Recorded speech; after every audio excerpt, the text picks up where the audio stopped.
अगली क्लास में आप सभी का फिर से एक बार स्वागत है। इस क्लास में हम लोग वन बाय वन सीखेंगे कि किस ग्रुप का क्या काम होता है और उस ग्रुप को हम क्यों यूज करते हैं, उसके अंदर कौन कौन से लेजर बनाए जा सकते हैं और उनको किस प्रकार बनाया जाता है, और उन लेजर को बनाने के बाद क्या क्या जानकारियां उसमें डालनी जरूरी होती है, वो भी हम देखेंगे। ठीक है, तो सबसे पहले हमारा आता है बैंक अकाउंट ग्रुप। ठीक है, सबसे पहला जो ग्रुप है हमारा कौन सा है? Bank account group. तो हम यहीं से स्टार्ट करेंगे कि बैंक अकाउंट ग्रुप में हम क्या क्या बनाएंगे, कौन कौन से लेजर बनाएंगे, इसका क्या उपयोग है। तो जैसा कि पिछली क्लास में आप सभी ने जान ही लिया था कि लेजर का ग्रुप क्यों बनाया जाता है। बैंक अकाउंट ग्रुप आप देख लीजिए, सबसे पहला हमारा ग्रुप होता है। ठीक है, इस ग्रुप के अंदर हम कौन से खाते बनाते हैं। तो अगर आप बिजनेस या व्यवसाय में हैं और आप अपनी कंपनी के अकाउंटिंग कर रहे हैं, तो जितने भी आपके कंपनी के नाम से जितने भी खाते होंगे जो कि सेविंग या फिर करंट अकाउंट हो, कौन से? सेविंग या करंट अकाउंट हो। जैसे सेविंग अकाउंट क्या होता है? सेविंग अकाउंट वो अकाउंट होता है जिसमें हम मंथ के अंदर केवल 5 ट्रांजेक्शन कर सकते हैं, जिसमें पैसे डिपॉजिट या विड्रॉल की बात हो रही है, और यह डिपॉजिट या विड्रॉल बैंक की विंडो से किया जाना तय होता है। ठीक है, ये नहीं कि आप यूपीआई के माध्यम से या किसी अन्य तरीकों से वो पैसे निकाल और डाल रहे हैं और कहेंगे कि 5 बार हो गया तो अब पैसे कटने चाहिए, ऐसा नहीं है। अगर आप बैंक के माध्यम से यानी बैंक में जाके 5 बार से अधिक ट्रांजेक्शन करोगे सेविंग अकाउंट के साथ, तो आपके पेमेंट कटने शुरू हो जाएंगे हर ट्रांजेक्शन के साथ। उसके बाद यानी एक मंथ में आपको 5 बार ही बैंक से सुविधाएं लेने की अनुमति होती है सेविंग अकाउंट्स पे। ठीक है, ये ऐसे अकाउंट्स होते हैं जिनका मुख्य ध्येय होता है कि आपके पैसे पर बैंक आपको ब्याज दे, और वह ब्याज जो आप उस पर जमा करते हैं धनराशि, वो जमा की गई धनराशि के ऊपर होता है। जितने समय तक वो आपकी धनराशि बैंक में होती है, उस समय अवधि के लिए वो उस पर ब्याज भी देते हैं, तो 4 से 5% के आसपास। ठीक है, हर बैंक का अपना अपना रूल रेगुलेशन होता है, सिस्टम होता है, तो वो उतने हिसाब से ही ब्याज देते हैं। ठीक है ना। तो सेविंग अकाउंट के अंदर जो भी धनराशि रखी होती है, बैंक उस पर आपको ब्याज देता है। इसी कारण आपको मंथ में कम से कम जो ज्यादा से ज्यादा लिमिट है पैसे निकालने और डालने की, वो 5 बार होती है। यानी 5 बार आप जमा कर सकते हो, 5 बार विड्रॉल कर सकते हो, इससे अधिक ट्रांजेक्शन आप बैंक से नहीं कर सकते। सॉरी, 5 बार ही होती है, जिसमें से चाहे 5 बार आप विड्रॉल कर लो या 5 बार डिपॉजिट कर लो, उससे अधिक आप विड्रॉल या डिपॉजिट नहीं कर सकते। ठीक है, क्या पैसे की कोई लिमिट होती है सेविंग अकाउंट्स में निकालने और डालने की? हाँ, नॉर्मली 50,000 की होती है। ठीक है, बट 50,000 से अधिक अगर आप डालते अथवा निकालते हैं सेविंग अकाउंट से, तो आपको पैन कार्ड देना होता है, बस, और कुछ भी नहीं। दूसरा अकाउंट होता है करंट अकाउंट। करंट अकाउंट क्या होता है? ये बिजनेस के लिए बनाया गया अकाउंट है, जिसमें बैंक से किए गए लेन देन के कोई लिमिट नहीं होती है, बट इसमें मंथ के एंड में आपके खाते से 300 रुपए कट जाएंगे बैंक सर्विस के नाम से। ठीक है, ओके, सर्विस चार्ज के नाम से 300 रुपए के करीब कट जाते हैं खाते से। हर बैंक का अपना अलग अलग अमाउंट होता है, तो वो अलग अलग अमाउंट डिटेक्ट करते हैं, बट जो अप्रोक्सीमेशन है वो 300 के आसपास है। आपका 300 रुपए प्रति महीने कटता रहेगा इस खाते से। क्यों? क्योंकि ये खाता ही बिजनेस के लिए बनाया गया है। इसमें आप बैंक में दिन में चाहे 5 बार जाओ या 10 बार जाओ, उसकी कोई दिक्कत नहीं है। आप महीने में चाहे जितनी बार जाओ बैंक, उसकी कोई दिक्कत नहीं है।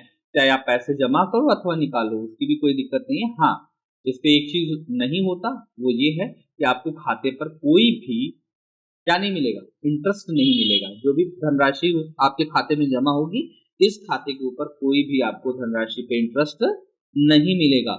और दूसरी चीज, इस खाते के ऊपर 300 साढ़े 300 रुपए के आसपास आपका मंथली चार्ज भी कटेगा। ठीक है, तो ये खाते केवल और केवल बिजनेस के लिए यूज होते हैं, जिसमें हमें हो सकता है 1 घंटे में पैसे निकालने पड़ जाए, हो सकता है 1 से 1.5 घंटे में पैसे जमा भी करने पड़ जाए। तो ऐसे खाते होते हैं ये। और ये जो खाते होते हैं केवल और केवल बिजनेस के नाम से बनाए जाते हैं, और सेविंग खाते बिजनेस और व्यक्ति दोनों के नाम से बनाए जा सकते हैं। ठीक है, तो आपके कंपनी में जो भी ये खाते होंगे बैंक के, वो आप इसके अंतर्गत बनाते हैं। ठीक है, तो चलिए देखते हैं कैसे इसके अंतर्गत खाते बनाए जाते हैं। तो हम सिंपली चलेंगे वही चार्ट ऑफ अकाउंट में, ठीक है। लेजर के अंदर चलेंगे, अल्ट एच दबाएंगे, मल्टीपल क्रिएशन में आएंगे, ऑल की जगह आप इस पे बैंक अकाउंट कर दीजिए, पहला अकाउंट चुन लीजिए, बैंक अकाउंट ग्रुप, और यहाँ पर ग्रुप बनाना शुरू करिए। मान लीजिए मेरी संस्था विजन कंप्यूटर एकेडमी की 4 बैंकों में खाते हैं, जैसे SBI, state bank of India. मैं कैसे, अच्छा खाते का लेजर भी कैसे बनाएंगे इसका भी तरीका होता है, अनलेस आप अपना ही नुकसान कर बैठेंगे। हो सकता है एक ही बैंक में आपके कई तरह के खाते उपलब्ध हों, जैसे अभी मैं आपके सामने दिखा रहा हूँ SBI, state bank of India, उसके बाद उसका ब्रांच नेम लिखेंगे, ठीक है, कहाँ ब्रांच है उसका। तो मेरा एक खाता है, ब्रांच है ठेकमा, ठेकमा, ठीक है। Ending of bank account, 4 digit of bank account आपको लिखना भी इंपॉर्टेंट होता है कि कौन सा खाता संख्या है। तो मेरे खाता की संख्या है 10,4,10, तो मैंने 5 नंबर लिख दिया, सॉरी 0410, ये मेरे लास्ट 4 एंडिंग डिजिट्स हैं, ठीक है। और एंटर करते ही ये पूछेगा कि करंट टाइम में आपके खाते की ओपनिंग बैलेंस क्या है, यानी अभी आपके खाते में कितना रुपया पड़ा हुआ है। तो मैं कहता हूं कि 55,260 रुपए मेरे खाते में है, ठीक है, ओके। तो ये मैंने बता दिया कि अभी जब मैं खाता बना रहा हूं इस खाते में इतना रुपया है, ठीक है। दूसरा है मेरा SBI में ही करंट अकाउंट भी है, SBI लालगंज में है, मान लीजिए SBI लालगंज में मेरा करंट अकाउंट है,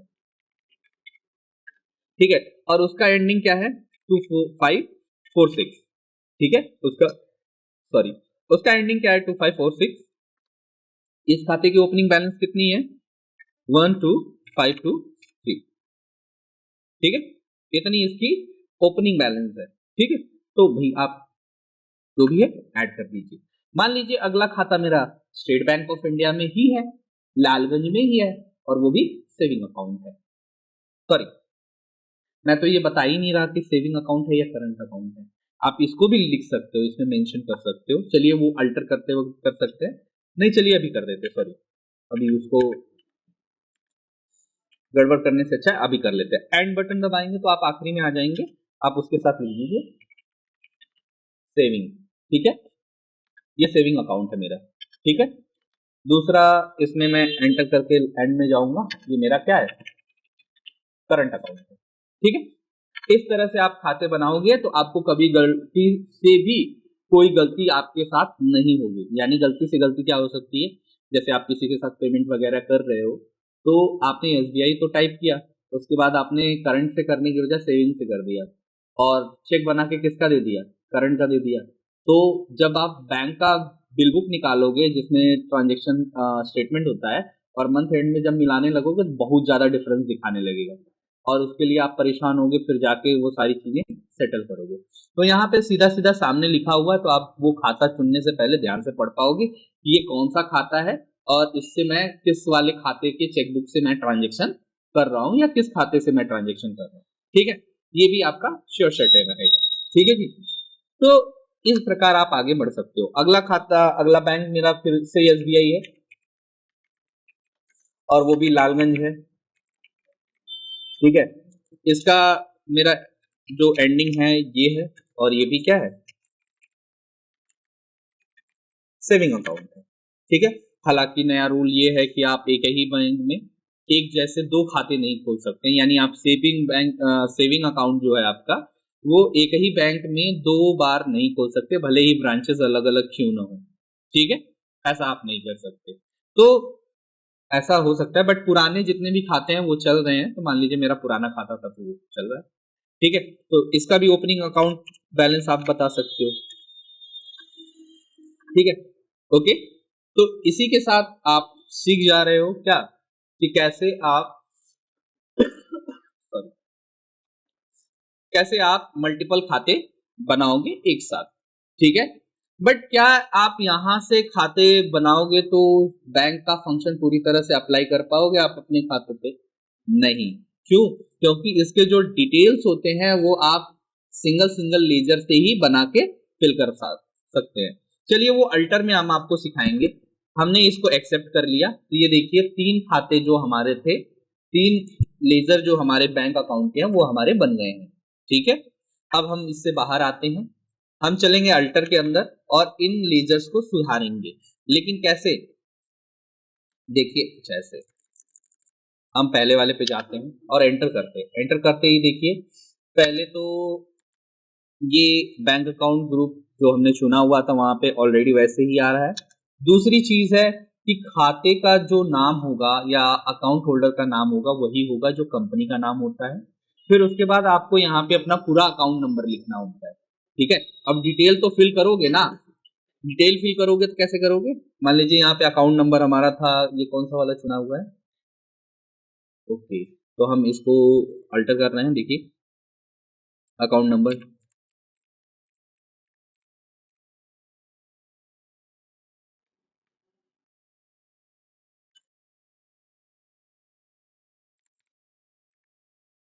मान लीजिए ये खाता संख्या है। IFSC कोड आपको पता है SBIN 017133 ऐसे करके आता है। तो ऐसे ही आपका अपना कोड होगा। ठीक है, IFSC कोड, उसके बाद स्विफ्ट कोड आता है जो कि आपको इंटरनेशनल ट्रांजैक्शन करने के लिए सुविधा देता है किसी भी बैंक के साथ। ठीक है, हर ब्रांच का अपना स्विफ्ट कोड अलग अलग होता है, तो आप वो स्विफ्ट कोड भी यहाँ पे एंटर कर सकते हो अगर आपका बिजनेस इंटरनेशनल वर्क करता है तो। अगर नहीं करता तो आप इसको छोड़ भी सकते हो, आगे बढ़ सकते हो। इसके बाद आपके बैंक का नाम, तो हम यहाँ पे लिखेंगे SBI, नॉट एप्लीकेबल लिखा हुआ है। चलिए, बैंक का नाम तो ऑलरेडी हमने वहां पे नाम दे ही दिया है। और यहाँ पे ब्रांच का नाम, चूंकि ये लालगंज है तो ऐसे लिख देंगे। ठीक है, set alter bank configuration, bank configuration के अल्टरेशन को या सेट करने को यस करेंगे आप। यस करेंगे तो आपको कुछ ऑप्शन देखने को यहाँ पे मिलेगा जिसे आपको ऑन करना होता है। जैसे आप पहले तो चेकबुक को यस करेंगे और चेकबुक यस करते ही जो आपके पास चेकबुक होगी उसकी डिटेल यहाँ पे ढंग से फिल करेंगे। कैसे, देखिए जैसे हमारा चेकबुक स्टार्ट होता है 100 101 से, कहाँ तक, 100 तक। तो कितने चेक हुए, 100 चेक हुए। इसका नाम क्या है, इसका नाम है चेकबुक का SBI LALGANG लालगंज 2456। जो आपके लेजर का नाम है वही आप इसके चेकबुक का नाम देंगे। ठीक है, बस आपको यस करना है। चेकबुक प्रिंटिंग आप इनेबल करना चाहो तो कर सकते हो, बट हम इसे नो करेंगे। हम ये चीज आपको सिखाएंगे तब जब हम लेजर में एंट्री करना शुरू करेंगे, तब आपको ये ऑप्शन ऑन करके इसका बता देंगे कैसे इसको सीखना है आपको। बट हाल फिलहाल की बात ये है कि हम इसे नो करके चलते हैं, क्योंकि जब हम चेक प्रिंटिंग आपको बताएंगे तो चेक में मापन वगैरह सब बताना पड़ेगा, जो भी उसकी नाप वगैरह होती है हर चेक की वो सेट करनी पड़ती है बैंक वाइज आपको, तब वो आप प्रिंटर में चेक लगाओगे अपने आप प्रिंट होके उस पर आ जाएगा। ठीक है, तो बस इस पे इतना ही। ठीक है, बाकी रिकैंसिलेशन का क्या मतलब है, रिकैंसिलेशन का मतलब होता है किस दिन आप बैंक को उसके स्टेटमेंट से मैच करवा के एंट्री कर रहे हो। तो बैंक रिकैंसिलेशन हमने 1 अप्रैल 2025 को कर दिया है, यानी इस दिन से हम इसका सारा डाटा मैच करवा चुके हैं और यहां से हम आगे बढ़ेंगे। ठीक है, सेट अल्टर ओपनिंग BRS वगैरह हमको अभी नहीं स्टार्ट करना है। आप इस पे ई पेमेंट वगैरह ऑन कर सकते हो, जैसे UPI हो गया, नेफ्ट हो गया, इसको यस कर दीजिए। तो आप देखिए NEFT RTGS IMPS and same bank transfer के कुछ लिमिट्स यहाँ पे दिए गए हैं, आप उसे सेट कर सकते हो। ठीक है, या ऑलरेडी इतना यहाँ पे सेटेड होता है वही आप रहने दो बस। बाकी यहाँ पे बैंक का एड्रेस वगैरह फिल कर दीजिएगा, यहाँ पे स्टेट चुन लीजिएगा, पिन कोड चुन लीजिएगा। ठीक है, इस तरह से आप बैंक की सारी डिटेल को फिल करेंगे। ठीक है, तो ये आपका एक खाता बन के तैयार है, एक जो लेजर है बैंक का वो बन के तैयार है बैंक अकाउंट ग्रुप में। इसी प्रकार बाकी के अकाउंट्स को भी आप बनाएंगे। ठीक है, तो इस क्लास में बस इतना ही, और अगली क्लास में हम देखेंगे कि बैंक का OD अकाउंट क्या होता है और OCC अकाउंट क्या होता है। इनके बारे में हम जानकारी लेंगे और इसके अंदर प्रूफ्स बना के आगे बढ़ेंगे। ठीक है जी, तो इस वाली क्लास में बस इतना ही, मिलते हैं तब। ठीक है।